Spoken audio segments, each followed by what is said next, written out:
And let's finish this, the fourth chapter of Mary Poppins Opens the Door. It's called The Marble Boy. The Marble Boy is Nelius.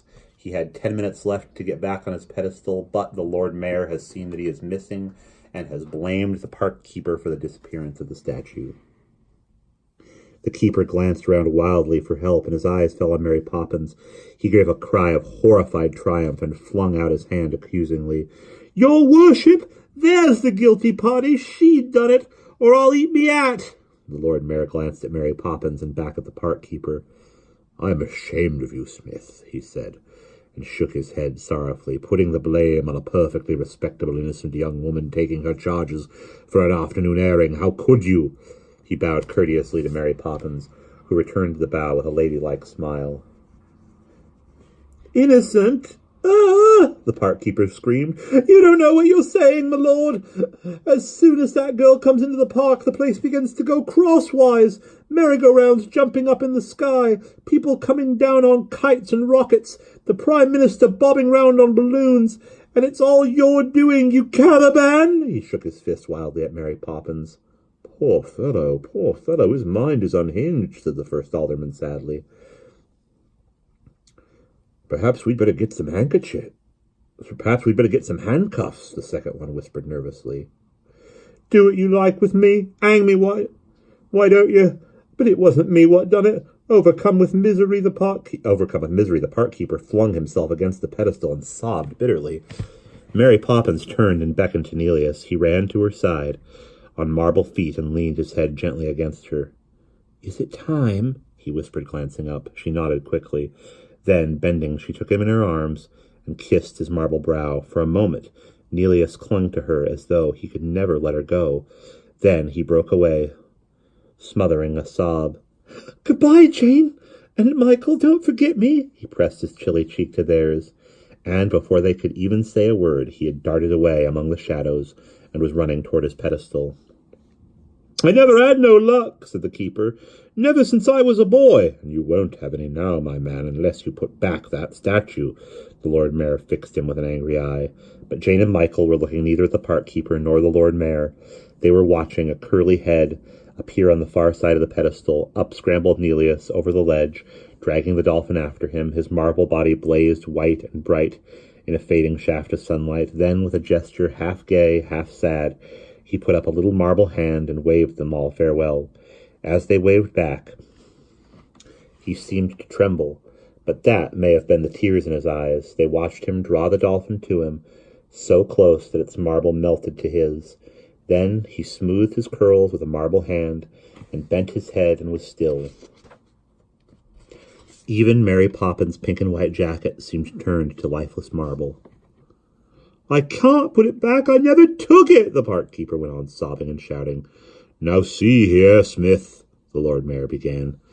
Then he gave a gasp and staggered sideways, with his hand clasped to his brow. "My jumping giraffes, it's come back," he cried, "and there's something different about it." He peered more closely at the statue and burst into roars of delighted laughter. He took off his hat and waved it wildly and slapped the park keeper on the back. "Smith, you rogue! So that was your secret. Why didn't you tell us at first, my man?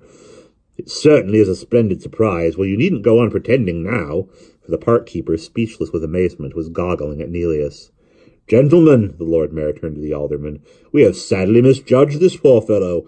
He has proved himself not only an excellent servant of the community, but an artist as well. Do you see what he has done to the statue? He has added a little marble coat with collar and cuffs of pink. A great improvement to my mind, Smith. I never approved of naked statues." "Nor I." The first alderman shook his head. "Certainly not," said the second. "Never fear, my dear Smith. You shall have your reward. From today your wages will be raised 1 shilling, and an extra stripe will be sewn on your sleeve. Furthermore, I shall speak of you to His Majesty when I make my next report." And the Lord Mayor, with another ceremonious bow to Mary Poppins, swept majestically away, humbly followed by the 2 aldermen. The park keeper, looking as though he were not sure if he were on his head or his heels, stared after them. Then he turned his popping eyes on the statue and stared again at that. The marble boy and his marble fish gazed thoughtfully down at the lake. They were still and quiet and silent as they had always been. Now, home again, jiggity jog. Mary Poppins raised a beckoning finger, and the children followed without a word. The half-crown lay in Michael's palm, burning and bright and solid, and cold as the marble hand of Neleus was the book beneath Jane's arm. Along the walk, they marched in silence, thinking their secret thoughts, and presently, on the grass behind them, there came the thud of feet. They turned to find the park keeper running heavily toward them. He had taken off his coat and was waving it like a blue and red flag. At the end of his walking stick, he pulled up, panting, beside the perambulator, and held out the coat to Mary Poppins. "Take it," he said breathlessly. I've just been looking at the boy back there. He's wearing yours, with the 4 pink buttons, and you'll need one when it gets chilly." Mary Poppins calmly took the coat and slipped it over her shoulders. Her own reflection smiled conceitedly from her polished brass buttons. "Thank you," she said primly to the park keeper. He stood before her in his shirt sleeves, shaking his head like a puzzled dog. "I suppose you understand what it all means," he said wistfully. "I suppose I do," she replied smugly, and without another word she gave the perambulator a little push and sent it bowling past him.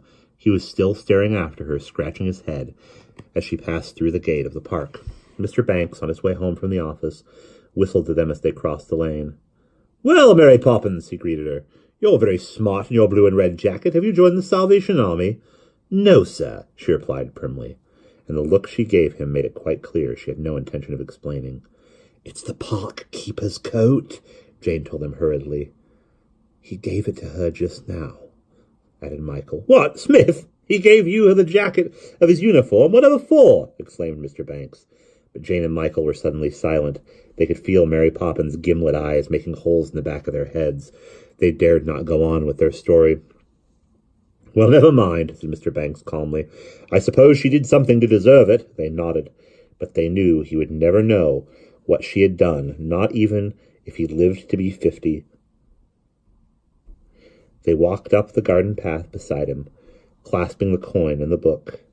And as they went, they thought of the child who had given them those gifts, the marble boy who for one short hour had danced and played in the park. They thought of him standing alone on the pedestal, with his arm flung lovingly round his dolphin, forever silent, forever still and sweet, the light gone from his face. Darkness would come down upon him, and the stars in the night would wrap him round. Proud and lonely he would stand there, looking down upon the waters of the little lake, dreaming of his great sea and his home so far away. And that's the end of chapter 4.